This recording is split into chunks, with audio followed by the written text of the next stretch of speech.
Circles आपने इसके बारे में पहले 9th क्लास में भी पढ़ा है, उससे पहले छोटी क्लासों में भी पढ़ा है। सर्कल क्या होता है? सबसे पहले तो सर्कल एक 2 डायमेंशनल शेप होती है। 2 डायमेंशनल शेप्स यानी कि ऐसी शेप जिनको हम प्लेन में डिज़ाइन कर सकते हैं, सिर्फ बना सकते हैं। एक्चुअली वो एग्जिस्ट नहीं करती, उनमें 2 डायमेंशंस होती हैं। 2 डायमेंशंस मतलब जैसे रेक्टेंगल होती है, उसकी लेंथ और ब्रेड्थ होती है। इसी तरीके से पैरेललोग्राम है, तो उसके पास एक बेस भी होता है, एक हाइट होती है। तो इस टाइप से जो डायमेंशंस होती हैं, जिनकी 2-2 डायमेंशंस होती हैं, उनको क्या बोलते हैं? 2 डायमेंशनल शेप्स। तो सर्कल भी एक ऐसी ही शेप है जिसको हम प्लेन में बना सकते हैं। और वो कब मिलती है? जब हम सारे के सारे पॉइंट लेंगे ऐसे जो एक डेफिनेट पॉइंट से सेम डिस्टेंस पे हो। मान लेते हैं सारे के सारे पॉइंट्स हैं जो किसी भी एक डेफिनेट पॉइंट से सेम डिस्टेंस पे है। डेफिनेशन जब इसकी लिखना चाहेंगे तो क्या बनेगी? Circle is the collection of points which are at a definite distance from a definite point. Circle क्या है? कलेक्शन है पॉइंट्स का, ऐसे पॉइंट जो किसी एक डेफिनेट पॉइंट से सेम डिस्टेंस पे है। और इस डेफिनेट पॉइंट को बोलते हैं सेंटर ऑफ सर्कल, और जो डेफिनेट डिस्टेंस है इसको बोलते हैं रेडियस ऑफ सर्कल, जिसका प्लूरल लिखा जाता है रेडियाई। ठीक है, सेंटर क्या है? जिस पॉइंट से इक्वल डिस्टेंट हम सारे पॉइंट्स लेते हैं वो। और रेडियस क्या है? जो ये डेफिनेट डिस्टेंस है, इसको रेडियस बोलते हैं। इस रेडियस का डबल होता है diameter. Diameter is always equal to 2r।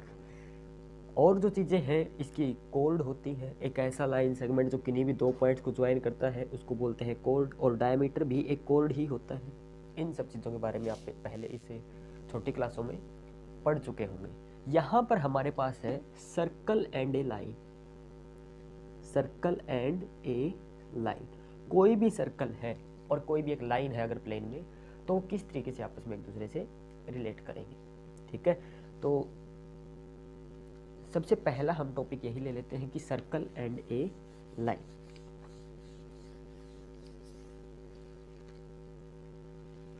कोई भी प्लेन है, यहाँ पर हम जानते हैं कि इस प्लेन में हम एक ही टाइम पे बहुत सारी लाइंस, बहुत सारे पॉइंट्स, बहुत सारी रेक्टेंगल्स, बहुत सारे सर्कल्स, कुछ भी बना सकते हैं। एक प्लेन में एक ही टाइम पे बहुत सारी शेप्स हो सकती हैं, इनफाइनाइटली मैनी, कितनी भी हम डिजाइन कर सकते हैं। तो यहाँ पर एक सर्कल हम कंसीडर कर लेते हैं, मान लेते हैं कोई सर्कल है, इसके साथ कोई भी अगर एक लाइन ले, तो यहाँ पर ये लाइन कितने तरीके से हो सकती है? पहला तरीका है कि ये इससे दूर से ही हो। कोई एक डेफिनेट सर्कल हमने ले लिया, कोई एक डेफिनेट स्ट्रेट लाइन ले ली, तो पहला तो क्या है कि वो उससे दूर से ही हो, आसपास भी ना हो। दूसरा, इसके अंदर से पास कर जाए, ये भी हो सकता है।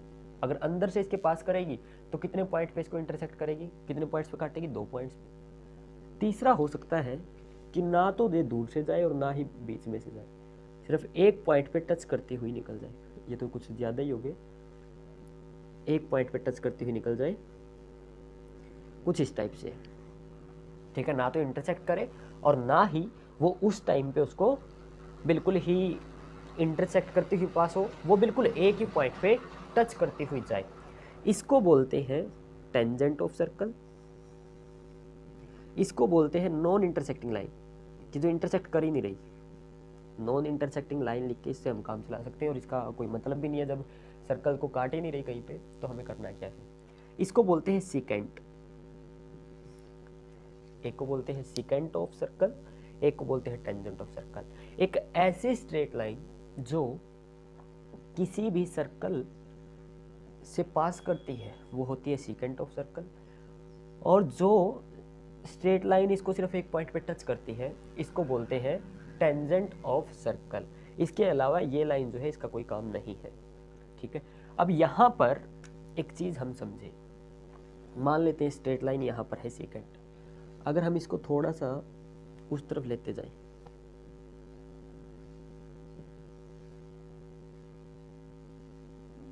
एक टाइम ऐसा आएगा, बाहर की तरफ लेके जा रहे हैं, जब ये खुद ही टेंजेंट बन जाएगी। यानी कि सिकेंट को अगर हम एक ही डायरेक्शन में शिफ्ट करते गए, किसी भी डायरेक्शन में हो सकता है वो, तो एक टाइम पे ऐसा आएगा कि जो ये दोनों पॉइंट है इनकी जो डिस्टेंस कम होती जा रही है, एक टाइम पे डिस्टेंस 0 हो जाएगी।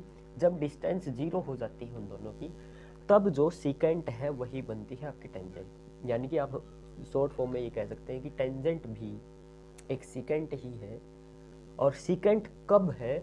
जब जो दो पॉइंट है जिनसे सीकेंट पास कर रही है सर्कल के, उनके बीच की डिस्टेंस 0 हो जाती है, यानी कि वो दोनों एक ही पॉइंट पे आ जाते हैं। अगर दोनों एक ही पॉइंट पे आ जाते हैं तो मतलब क्या है कि वो सीकेंट सर्कल को एक ही पॉइंट पे काट रही है। एक ही पॉइंट पे काट तो सकती नहीं, अगर काटेगी तो दो पॉइंट ही चाहिए। अगर एक ही पॉइंट है तो मतलब क्या है उसका, वो सर्कल को सिर्फ टच कर रही है। और इसका क्या बोलेंगे उस टाइम पे, टेंजेंट। जो टेंजेंट है किसी भी एक डेफिनेट पॉइंट पे, वो मान लेते हैं कोई पॉइंट हमने कंसीडर कर लिया, यहाँ से हमने टेंजेंट ड्रॉ कर दी। इसके अलावा कोई और टेंजेंट इस पॉइंट से हम ड्रॉ नहीं कर सकते। यानी कि किसी भी एक डेफिनेट पॉइंट सर्कल का जो है, उससे हम एक टाइम पे एक ही टेंजेंट खींच सकते हैं। एक ही टाइम पे एक ही टेंजेंट हम ड्रॉ कर सकते हैं सर्कल के किसी भी पॉइंट से। और जो पॉइंट होता है ये सर्कल के ऊपर भी होता है पॉइंट, या लाइन के ऊपर भी पॉइंट होता है, तभी तो टच करती है उसको। इस पॉइंट को बोला जाता है point of contact. Point of contact, या फिर कहें the point eight which the tangent touches the circle. एक ऐसा पॉइंट जहां पर टेंजेंट जो है वो सर्कल को टच करती है, उसको क्या बोलते हैं? Point of contact. अब पॉइंट ऑफ कॉन्टैक्ट जो है, यहां से आपकी बनती है थ्योरम 10.1। थ्योरम 10.1। और जो क्या है कि जो पॉइंट ऑफ कॉन्टैक्ट होगा किसी भी सर्कल का कोई भी टेंजेंट के लिए, मान लेते हैं एक सर्कल है जिसके पॉइंट ऑफ, एक सर्कल है और इसकी कोई भी टेंजेंट है, यहां पर पॉइंट ऑफ कॉन्टैक्ट है P, टेंजेंट मान लेते हैं L, सेंटर मान लेते हैं इसका O। तो जो OP है, OP is perpendicular to L, यानी कि द रेडियस, OP क्या है? Radius. The radius of a circle is perpendicular to its tangent at point of contact. ये बनती है आपके पास theorem. The radius of a circle is perpendicular to the tangent at point of contact।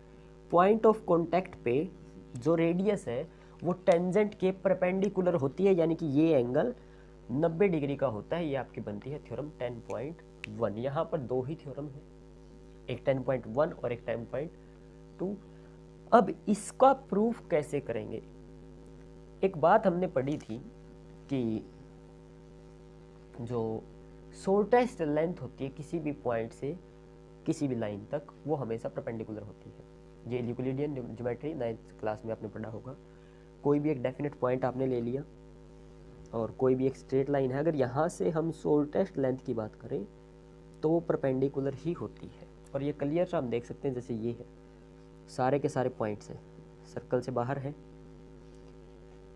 अगर सारे के सारे पॉइंट इस लाइन के ऊपर बाकी सर्कल से बाहर है, तो जो ये डिस्टेंसेस होंगी सारी वो रेडियस से ज़्यादा होंगी, क्योंकि बाकी सारे पॉइंट तो सर्कल से बाहर है। तो ये सारे की सारे जो डिस्टेंसेस है ये रेडियस से ज़्यादा है। अगर बाकी सारी रेडियस से ज़्यादा है तो radius is the minimum distance of centre from the tangent.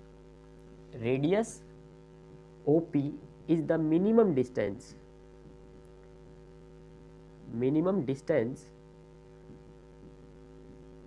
of O from L।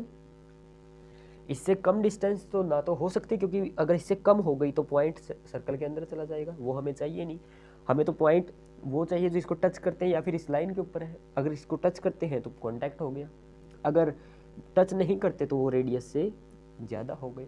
तो OP क्या है? मिनिमम है। अगर मिनिमम है तो OP क्या हो जाएगा? Perpendicular to L। यहाँ पर हमें सिर्फ इतना ही लिखना है कि OP क्या है? एक रेडियस बनती है सर्कल की, और रेडियस सबसे मिनिमम डिस्टेंस है इस लाइन से O की। इसके अलावा जितनी भी डिस्टेंसेज हम लेंगे कहीं से भी, वो सारी की सारी इस OP से ज़्यादा ही होगी। और अगर मिनिमम डिस्टेंस है तो मिनिमम डिस्टेंस क्या होती है? हमेशा ही परपेंडिकुलर। यहाँ पर आपका पहली एक्सरसाइज का मटेरियल ख़त्म हो जाता है। और पहली एक्सरसाइज में कुछ एक आसान सी क्वेश्चन आपके पास, जैसे पैरेलल टेंजेंट कितनी हो सकती है। एक ही टाइम पे पैरेलल टेंजेंट तो दो ही हो सकती है। जैसे ये एक सर्कल है, यहाँ पर हमने अगर एक टेंजेंट खींच दी तो इसके पैरेलल तो टेंजेंट कोई यहीं पे हो सकती है, तो कोई और तो नहीं हो सकती। ठीक है, एक पॉइंट से कितनी टेंजेंट खींची जा सकती है, एक ही खींची जा सकती है, कोई और नहीं हो सकती। तो इस टाइप के आपके पास कुछ एक क्वेश्चन है, वो आप ट्राई करके देख सकते हैं खुद। अब आता है next, circle and A point. ये था सर्कल एंड ए लाइन जहां से बनी आपकी टेंजेंट। इसके बाद आता है सर्कल एंड ए पॉइंट। और टेंजेंट के मामले में ही हमको पढ़ना है, ये भी टेंजेंट से ही रिलेट करना है, सर्कल एंड ए पॉइंट। ये कोई सर्कल है, सेंटर मान लेते हैं O है। अब कोई भी एक पॉइंट हो गया, इस प्लेन में बहुत सारे पॉइंट्स हैं इनफाइनाइटली मैनी, जैसे लाइंस के बारे में हमने कहा वैसे ही पॉइंट्स भी बहुत सारे हैं। अगर इस प्लेन में पॉइंट्स बहुत सारे हैं तो पॉइंट्स कितनी कंडीशंस को फॉलो कर सकते हैं। एक, या तो अंदर हो, दूसरा बाहर हो, तीसरा सर्कल के ऊपर ही हो। एक आउटसाइड द सर्कल, दूसरा इनसाइड द सर्कल, और तीसरा ऑन द सर्कल। या तो बाहर हो, या फिर अंदर हो, या फिर सर्कल के एग्जैक्टली ऊपर ही हो। अगर इनसाइड द सर्कल है, पहली चीज, अगर पॉइंट इनसाइड द सर्कल है तो यहां से अगर हम टेंजेंट ड्रॉ करना चाहें तो पॉसिबल नहीं है, नॉट पॉसिबल। क्यों पॉसिबल नहीं है? क्योंकि सिंपल सी बात हम यहाँ पर देख सकते हैं कि इसमें यहाँ अंदर कोई पॉइंट है, इससे हम एक लाइन अगर खींचना चाहेंगे तो इसको एक ही पॉइंट पे टच करती है, मान लो यही है, तो ये दूसरी साइड में जाएगी, वहाँ पे दूसरे पॉइंट से पास करेगी, तो ये तो सीकेंट बन जाएगी। तो टेंजेंट तो अगर अंदर पॉइंट है तो टेंजेंट तो वहाँ से ड्रॉ करना पॉसिबल नहीं है। और हमने पहले कहा कि हमको इसको सिर्फ टेंजेंट से रिलेट करके पढ़ना है, और मेन टॉपिक भी यहाँ पर पूरे चैप्टर में टेंजेंट ही है। तो अंदर अगर पॉइंट है तो उससे कोई भी टेंजेंट हम ड्रॉ नहीं कर सकते। अब आ गया ऑन द सर्कल। अगर ऑन द सर्कल है तो इससे टेंजेंट ड्रॉ कर सकते हैं, लेकिन कब कर सकते हैं? जब ये खुद पॉइंट ऑफ कॉन्टैक्ट बनेगा। अगर जो ये पॉइंट है सर्कल के ऊपर, अगर इससे कोई भी टेंजेंट हम ड्रॉ करना चाहें तो सिर्फ एक ही केस है कि इसको खुद ही पॉइंट ऑफ कॉन्टैक्ट बनना पड़ेगा, तभी हो सकता है। अब बारी आ जाती है बाहर पॉइंट है। बाहर जो पॉइंट है, यहाँ से अगर हम टेंजेंट ड्रॉ करना चाहें तो कुछ ऐसे भी कर सकते हैं, यहाँ पर कोई पॉइंट ऑफ कॉन्टैक्ट होगा, और कुछ ऐसे भी कर सकते हैं, यहाँ पर भी कोई पॉइंट ऑफ कॉन्टैक्ट होगा। यानी कि अगर बाहर पॉइंट है तो वहां से कितनी टेंजेंट ड्रॉ की जा सकती है? 2 टेंजेंट्स। यहाँ पर अगर सर्कल से पॉइंट बाहर है तो कितनी टेंजेंट ड्रॉ की जा सकती है? 2 टेंजेंट्स ड्रॉ की जा सकती है, यानी कि वहां से 2 ऐसी लाइंस खींची जा सकती हैं जो सर्कल को एक ही पॉइंट पे टच करती हो, या फिर कहीं एक ही पॉइंट पे सर्कल को काटती हो। ऐसी एक पॉइंट से 2 लाइंस हो सकती हैं। ठीक है, तो अब यहां पर नेक्स्ट आती है आपके पास थ्योरम 10.2। थ्योरम 10.2 क्या है कि एक ही पॉइंट से, मान लेते हैं ये ए पॉइंट है, ये एम पॉइंट है और ये एन पॉइंट है। एक ही पॉइंट से जब 2 टेंजेंट किसी भी सर्कल पर खींची जाती हैं तो जो डिस्टेंसेज है उसकी पॉइंट ऑफ कॉन्टैक्ट तक वो हमेशा सेम होती है। ये है आपके पास theorem 10.2। The tangents from a point outside the circle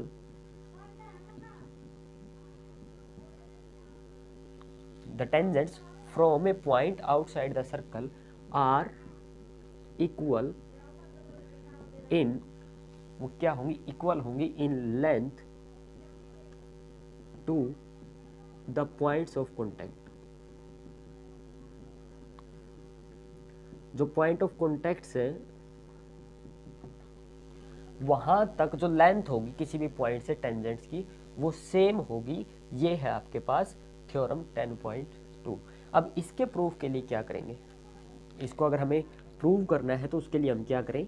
जैसे ये एक सर्कल था हमारे पास, हमें 2 अलग अलग लेंथ है उनको इक्वल प्रूव करना है। तो इसके लिए हमारे पास कुछ एक स्पेसिफिक चीज़ें ही है जो अब तक हमने पढ़ी है। सबसे पहली चीज़ कि हम इसको लेंथ को माप लें, लेकिन लेंथ को मापेंगे तो वैसे तो ये हर बार हो सकता है कि लेंथ मापने में अलग हो जाए। अभी मान लेते हैं ये 10 सेंटीमीटर है, कभी 9 सेंटीमीटर हो जाए, तो उसके बाद तो हर बार में हमको मापनी पड़ेगी और वो एक जनरलाइज मेथड नहीं होगा।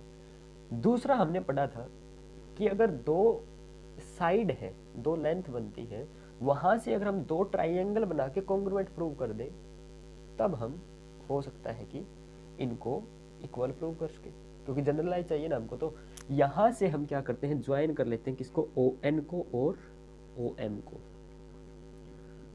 Join O N and O M, हमने इसको ज्वाइन कर लिया। ये एंगल कितने का है, 90 डिग्री का। ये एंगल कितने का है, 90 डिग्री का। ऐसा क्यों, क्योंकि ओ एन भी रेडियस है और ओ एम भी रेडियस है, दोनों ही रेडियस है।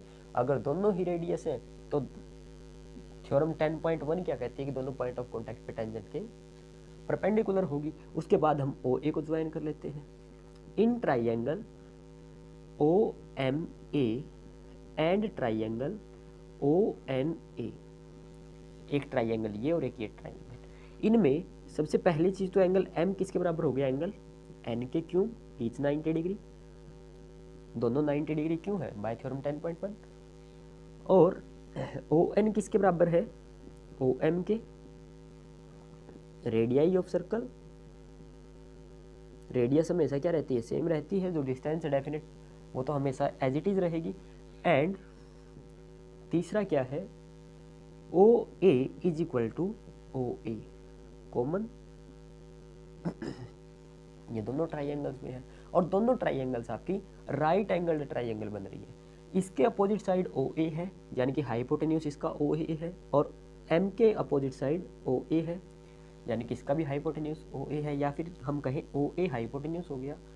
ये एक साइड हो गई, ये हो गया राइट एंगल, यानी कि किससे दोनों ट्राइंगल कॉन्ग्रुएंट हो गई, आर एच एस से। This implies triangle O M A is congruent to triangle O N A by R H S rule. अगर ये आर एच एस रूल से कॉन्ग्रुएंट हो गई दोनों ट्राइंगल्स, तब हम क्या कहेंगे, implies that A M is equal to A N. और यही हमको चाहिए था कि ये दोनों साइड भी सेम होंगी। ये क्यों होगी, corresponding parts of congruent triangles, कि जो ये कोरस्पॉन्डिंग पार्ट्स होते हैं किन्हीं भी दो कॉन्ग्रुएंट ट्राइंगल्स के, वो सेम होते हैं। तो इस तरीके से हमने प्रूव कर दिया। और किसी भी पॉइंट से जो टेंजेंट्स होंगी दो हम ड्रॉ करेंगे, दो ही टेंजेंट ड्रॉ कर सकते हैं, दोनों की लेंथ जो भी पॉइंट ऑफ कॉन्टैक्ट तक, वो क्या रहेगी, हमेशा सेम रहेगी। और इसके ऊपर बेस्ड क्वेश्चंस आपके बनते हैं एक्सरसाइज 10.2 में। अगर हम सिलेबस की बात करें तो हरियाणा बोर्ड के जो 2021-22 का सेशन है उसके लिए जो सिलेबस काटा गया है, इस चैप्टर में से आपका कुछ भी नहीं कटा है। यहाँ से अब आपको एक कंप्लीट चैप्टर है। शायद अगली जो एक्सरसाइज है इसमें 12-13 क्वेश्चन है, जिनमें से एक क्वेश्चन श्योर सा ही होता है कि वो आता ही है एग्जाम में। और इसके क्वेश्चंस आप ट्राई कीजिए। अगर जो भी आपके डाउट्स वहाँ पर बचते हैं वो आप अन्य प्लेटफॉर्म पे या फिर कमेंट में लिख सकते हैं। इंस्टाग्राम पे आप डायरेक्ट मैसेज कर सकते हैं, नीचे डिस्क्रिप्शन में लिंक है। टेलीग्राम या फिर ट्विटर पे भी आप बता सकते हैं, या फिर कमेंट में भी नीचे वीडियो के लिख सकते हैं। इसी तरह की और अधिक वीडियोज़ को देखने के लिए हमारे यूट्यूब चैनल एजुकेटर्स को सब्सक्राइब कर लें और बेल आइकन को प्रेस करके ध्यानपूर्वक ऑल नोटिफिकेशंस को ऑन कर लीजिएगा, ताकि आपके पास सभी वीडियोज़ के नोटिफिकेशन टाइम पर आ जाएं।